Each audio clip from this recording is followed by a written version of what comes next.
Hello and welcome to Ula Tea Leaf Readings. My name is Lenor and tonight I'm going to be reading your tea leaves. This is a horoscope for Leo. If Leo is your solar, lunar, ascendant / rising sign, then this is a message for you. All right, let's get started. And so Leo, our card tonight is the Ace of Swords. Okay, and let's go ahead and take a look. So we have the Ace of Swords, which is really kind of an airy energy. This has a lot to do with logic, rational thinking, creativity, being innovative, making plans. So let's see how this interacts with our tea leaves. And if you would like to subscribe, hit the like button, leave a comment. I would love to hear from you. Absolutely. Especially if you're new to the channel. Definitely shout that out. Okay, so let's see. We have the letter A right here.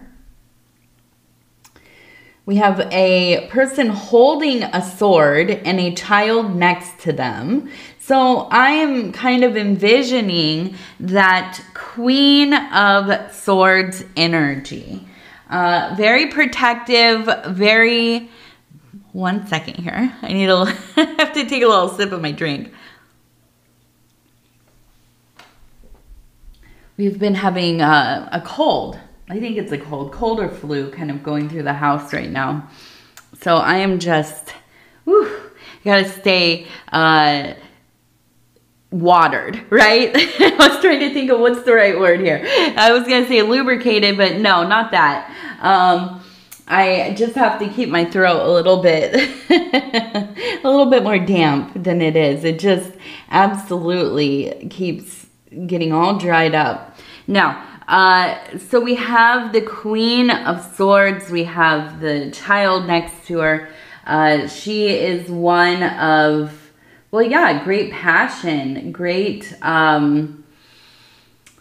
ability to kind of see all of the variables, right? If you could imagine being kind of on a, being in a valley on the lower ground versus being on higher ground where you're standing like on a hill, you're standing on the side of a cliff, you're up on the mountain, you're looking down over everything. You have a perspective that is quite different than being down in the muck of the thing. So I do see you kind of really being in this place of picking out the fraudulent in your life, right? The inauthentic, where things might be going a little bit wrong. I think that this is a talent that you've had most of your life. You're really good at noticing, like, okay, this one feels a little bit suspicious, or this thing doesn't seem quite real. It's too good to be true, right? You're really good at sniffing that kind of thing out. So I'm looking at this and I'm feeling like maybe this has to do with one of your children, right? Or somebody that you take care of, somebody that you feel that you are responsible for on some level.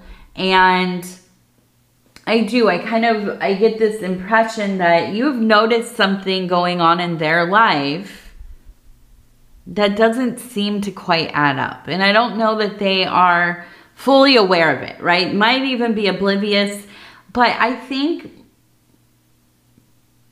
the fear here is that they know, or they have some suspicion, but they're choosing against themselves to kind of go along with the flow of things. And so that leads me to believe that maybe this has to do with their social life, their friendships, or maybe they are in a relationship, they're dating somebody, they're married to somebody who you know is a real snake in the grass. Right? You know that this is a person who has a forked tongue, right? This is a person who, you just get a bad vibe They are not who they say they are. They're not doing what they say they're doing or will do, right? It's all talk, talk, talk. And it worries you. It worries you that your child, your nephew, your niece, your brother, your sister, your grandchildren, whoever it is, right? Whoever this is, that they are kind of locked in with somebody who just, there's no way to trust what they're doing. But here's the thing, right? You can't tell somebody, like, oh, that's a bad person, you shouldn't date them. Or, oh, your friends, they're garbage, right? Get out of there. Especially if it's your child or some, a younger person that you are, mentoring, caretaking for. You've raised them. They don't want to hear it from us. They don't want to hear it from us unless you have an excellent relationship with them, and they trust your opinion about things, which, that's perfect. That would be wonderful. But I feel like in this situation, it's almost kind of like, I don't want to stigmatize this person. I do not want to alienate this person because then I'm going to be closed out.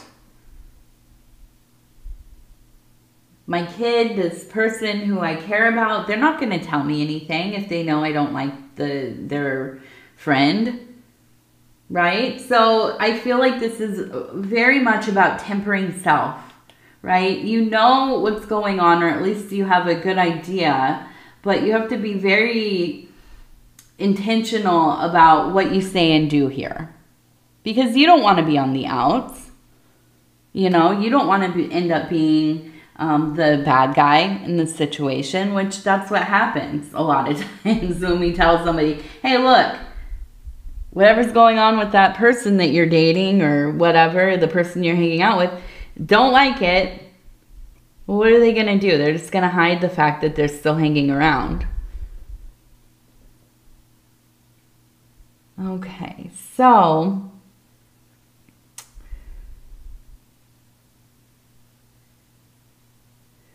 it does feel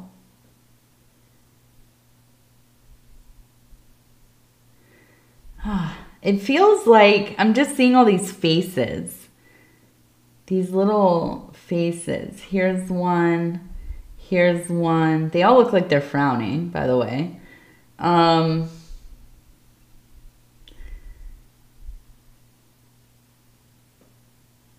it reminds me of a giant moth. Just a giant moth. Which I don't like to jump to like that Mothman energy where it's like, okay, this is a bad omen. I just feel you on edge. That's really, it's not so much that something bad is happening, but it feels like it might, right? And that's the energy, anxiety, almost kind of feeling like you're a little bit like jumpy, right? Like you're getting startled easily. I worry just looking at this that you're a little bit on a doom spiral. And what does that mean? A doom spiral.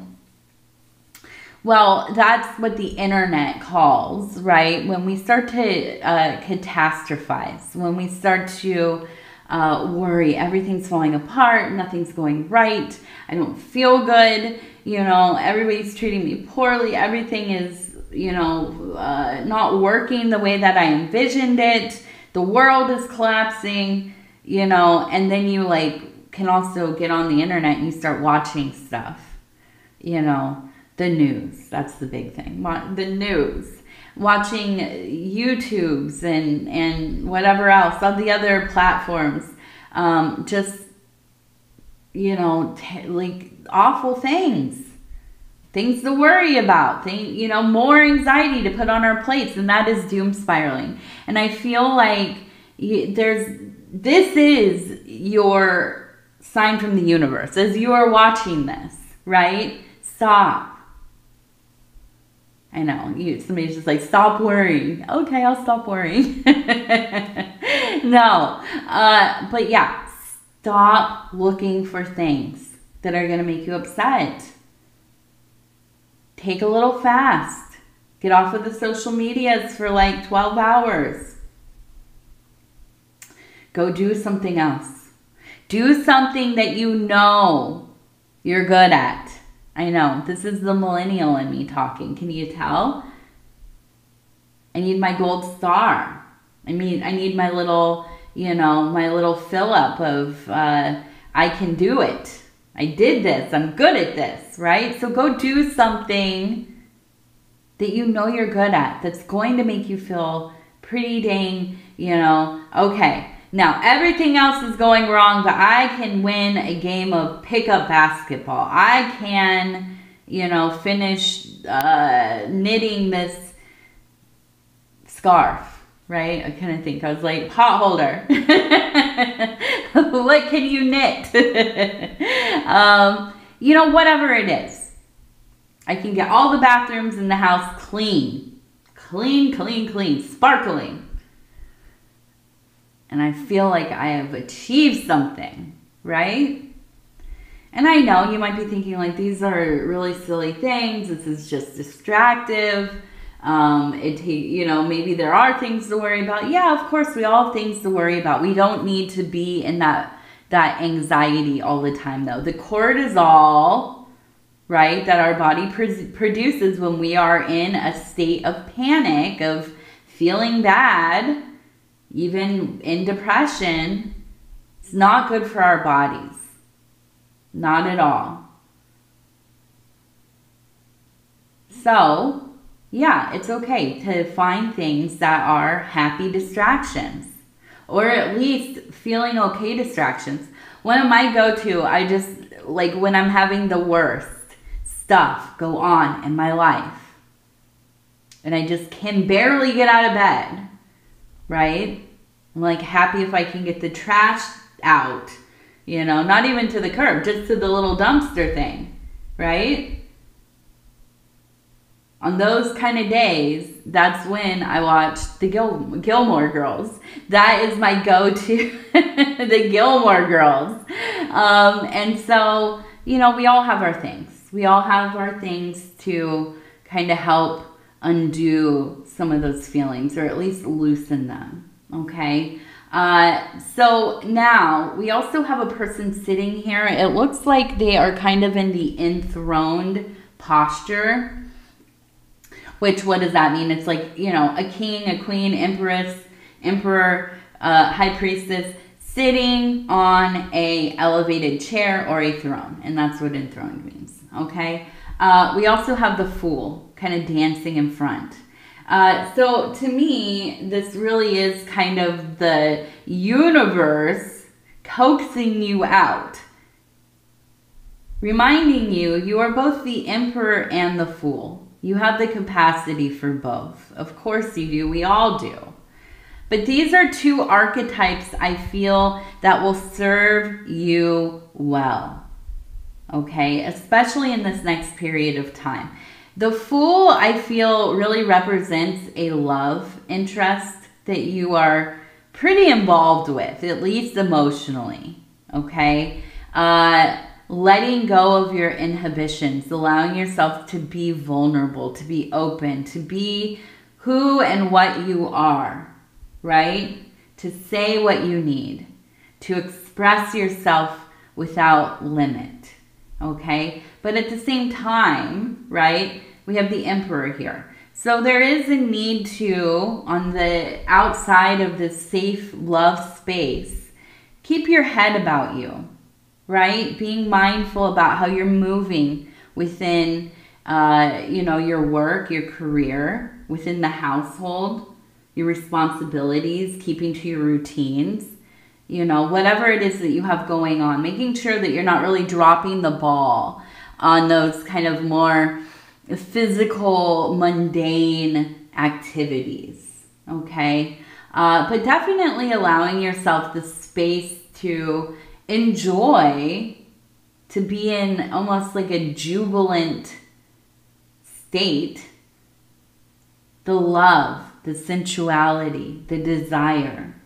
Now, it doesn't even have to be for another person, although I do wonder if it is kind of, you know, a rekindling of your marriage, your relationship, or maybe this is somebody else, right? This might be like you are dating somebody or, you know, whatever. So I do feel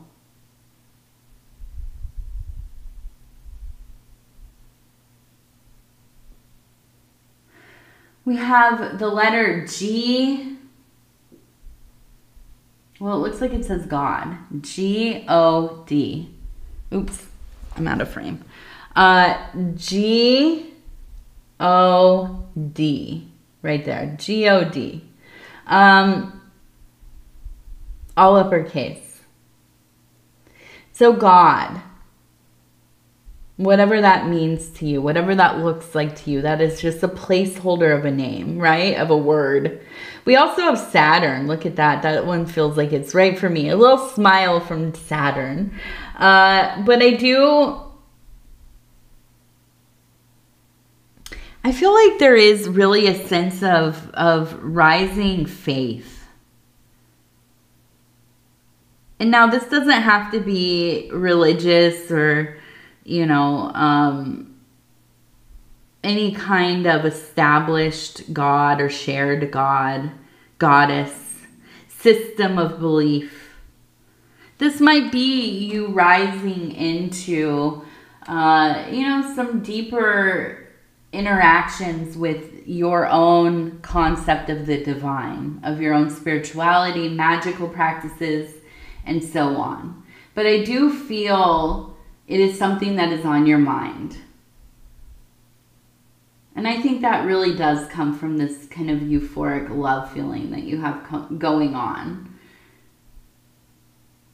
Okay, so I want to take a look. Let's see about these Oracle of the Radiant Sun. We're going to just flip through, pick 3 of them. I kind of want to see, hey, what's going on in this next little period of time here, okay? I'm going to flip through. I'm going to stop where it feels right.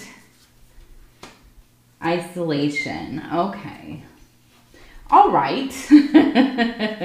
Well, you know what? This might be a love affair with the divine. And that, when you are doing the work, when you are very engaged with, you know, whatever kind of operation you're doing, or maybe you are kind of having your love affair with the divine, right? Kind of in this saintly, ecstatic, celestial marriage kind of deal going on. Yeah, there is kind of a lot of isolation. These are singular paths. I don't care if you have a practitioner or a practitioner and partner, okay? If you're doing magical work with somebody or a group of people, the journey is solitary, no matter what it looks like. At the end of the day, it is solitary. So the isolation is not surprising. Publicity. Optimism. Okay, we're going to do 3 more. All right. What the heck? Come on, cards. Give me a little in here. Appreciation. Fortune. Okay. So I feel like, yeah, maybe it's an instinct to be isolated. But you also have the draw of wanting favor and publicity. Maybe this is within your work. Maybe you are an artist, a writer, a musician, a grand magician or wizard or something, you know, a famous witch, something. But I think you vacillate between the two. Wanting to isolate, wanting to be in the spotlight. Now, I feel that, you know, ultimately there is a real sense of appreciation, fortune, and optimism. And yeah, that's such a Leo vibe. even when things kind of feel rough and you are back and forth, I feel like ultimately you just keep this kind of sunny disposition about things. You're really good at reminding yourself of how lucky you are, how privileged you are, how much work you have done, right? Your capabilities, that even when things go wrong, when you don't like how things turned out, or maybe you feel like you've made a wrong turn somewhere or whatever, you pick yourself up, you dust yourself off, and you get off into a new direction. So I feel like you're going through a balancing right now, okay? And I feel like with this kind of Fool energy, with this love, this lust, this desire, this, you know, haughtiness and everything else, there is a little bit of kind of, yeah, make sure that you are remembering yourself, that you are grounding, right? That you are keeping your feet on the earth. You're not abandoning all things just to kind of feed this growing desire that you have. And it feels intense. So just remembering with that Emperor energy, using that Ace of Swords energy, right? To do the work in the way that you want it to be done. Okay, so we have the number, it looks like 85. 85.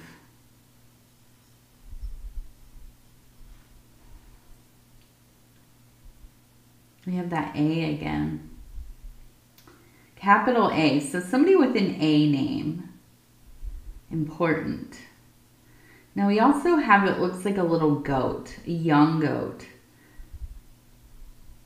And to me, that is just kind of a restless energy. Silly, all over the place. And I feel like even, maybe it is like being around younger people, kids. Maybe you're like a caretaker, daycare, teacher, parent, auntie, uncle, helping raise the kids, or whatever it is. I feel like when you're around the kids, right? And especially, I feel like it's one kid in particular, really. There's just a bond there. And maybe it is because it is your own child or grandchild. But I feel like it's like you see your own kind of stirrings, and that when you were their age, you were maybe a little bit hyper, or you found it hard to kind of sit and focus in school, or you're, you know, always kind of, you know, getting into trouble because you're like, you know, building stuff out of your mom's best furniture, or, you know, making messes everywhere, you know, just constantly in this really innovative, creative zone, but all over the place, right? And I feel like having this connection with somebody, with this child, and remembering this part of yourself. You know, the wonderful thing about, well, I mean, you know, for me, it's having a child. I hadn't been around children for years, you know, before I had a kid. I don't even think I'd ever held a newborn until I held my baby. I was like, I'm so scared. You know, until it kind of, the nature sets in, right? We just usually, most of us just figure out what to do, if we're lucky, right? But there's something about being around little consciousnesses that are coming into greater understandings, that they're learning how to do things, right? My daughter this summer, and I don't think she'll never hear this, so it's okay. But this summer she is 4, she turned 4, and we put her into like a tutoring kind of thing, and she started to learn how to read, okay, and watching it go from struggling, she, you know, we weren't pushing hard. We just wanted her to kind of get some familiarity and continue kind of learning through the summer. So it wasn't a big shift to begin the school year. And yeah, she just started one day. I swear, it was like one day she came home from tutoring and we went to go sit and read books and work on, you know, writing some words and things.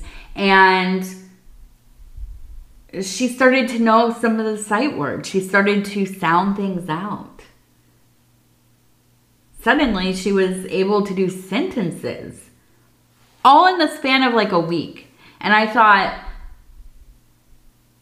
what a wonder it is to be around these developing minds. They're so smart. They're so capable. And it doesn't have to be academic stuff. It's just watching them figure out how things work, how things feel. I'll tell you one more story about my dog. I can talk about her all day long. Of course, you know, I like to ramble about my family here and there. Speaking of, shout out to my husband over at Dove and Serpent Tarot. But there was, I had gotten my daughter some, like a hair detangler. And it smelled like, I don't know, flowers. I didn't really think about what it smelled like, you know, and she loves it and whatever. And she said, one day she said, "Hey Mom, can I use the rose spray?" And I said, "What's that?" She said, "Oh, that hairspray, it smells like roses." And immediately it clicked in my head and I thought, well, who told you? Did you guys talk about that? She said, "No, it just smells like roses." And I thought, my goodness. It's amazing. They develop so quickly. They notice things so deeply. So yes, I see and I feel like you being around developing minds. It's something that really feeds into your own creativity, into your own desire to learn and explore and continue to evolve as a being. Not to become some kind of, you know, hard and calcified thing that just, you know, we slow down as we get older. Sometimes it's like, I don't want to learn anything today. I don't want to, you know, spend my time reading about stuff that doesn't have anything to do with me, or, you know, I just want to live my little life and go through the motions, and that feels good and it's manageable. And that's all right. I get it. I am with you. I'm ready to go right into hibernation for the whole winter. But yeah, you get around younger people and you start to think, my goodness, it's so much. So much to learn about. The other day I was on a kick about ancient fish. My daughter and I were watching about extinct fish of the ancient oceans. I thought, man, all these years I could have been on YouTube just watching random stuff. I'd be so smart. I'd be so smart. All right, let's go ahead. So we have the, what are they called? The Cincy Child Affirmation Cards. And I'm just going to flip through. I'm going to stop where it feels right. And it says, I am enough. Oh, yes, you are. You are enough. I am enough. Yes. Now, I have, I don't know how I'm going to, I have to work on this, but I'm going to try like rolling it a couple times. Let's do 3 lucky numbers. I have this die. It is 100-sided. It's like bigger than a golf ball. But I wanted to figure out a way that I could pull some lucky numbers. So I'm going to go ahead and do 3 lucky numbers. Now, if you are interested in me doing like a little segment on lucky numbers, or maybe I'll do separate videos where I pull lucky numbers, let me know if you have interest in that. Also, how many lucky numbers should I be finding? I don't know. I can't think of like, should it be 1? Should it be like 7? I don't know. So give me some input in down there in the comment section. Okay, so we're gonna do 3 today. And I'm just gonna, hopefully this doesn't knock anything over. Oh, okay, let's see. It says 96. 96 is the first lucky number. Okay.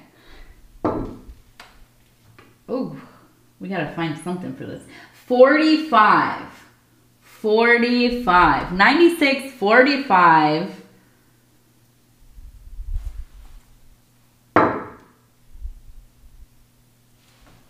Two. 96, 45, and 2. All right, there we go. 96, 45, 2. Those are our lucky numbers. All right. So, anyhow, I'm going to go ahead and tell you I love you, Leo, and thank you so much for spending this time with me. It is always such an honor to be able to bring these messages to you. And if you would be so kind as to like the video, it really does help the channel. And if you have not subscribed yet, please think about doing that. You can hit that little bell. It'll let you know when the next readings are coming out. It is free to subscribe. And if you want to leave a comment, I'd love to hear from you. Absolutely. If you're new to the channel, shout it out in the comment section. We're coming up on this full moon. We're coming up on the equinox. I think that there's some kind of eclipse somewhere. I don't know. I know people have said something about an eclipse. Every time I go to look it up, I forget what I'm doing. Let's just be real. I start reading other things. So I need to go see what's going on with this eclipse. The other day, my husband and I, shout out to my husband over at Dove and Serpent Tarot. His name is Paul. You should go check him out. We were getting ready for bed, and I had gone out to the kitchen, and he was already getting, like he'd gotten into bed. And I said, babe, there's something in the sky. I don't know what it is. It's bright red. I can't tell what it is. It looked crazy. Also, I should mention it was pretty humid outside, so the windows were like a little fogged. And so anyways, he got up. He was like, oh, I'm not getting up. I said, please, come look at this thing. And he got up, and I'm like, oh, it's the moon. Well, he said, okay. Well, he got out there, and we were looking at it. It's bright red. It looks like an orange, because it's still like an orange slice, right? And I just couldn't stop staring at it. I was mesmerized. He said, what do you think it means? Is it a bad omen? What is the vibe you get? And I said, no. No, it's not a bad omen. It's a blood moon. That's the mother. That's the mother, baby. That's the mother coming to visit us. You know, and that's that dark mother too. That's the mother of transformation. That is the mother that makes hard decisions. That is the mother that shows us clearly. No illusion. It's primal. Survival. And here she is, blessing us. And that was that. It was beautiful. So we'll see. We'll see what this eclipse is about. If you know, let me know. Tell me all about it. All right, Leo, I love you. We'll talk again in a few days. Good night. Good night. Good night.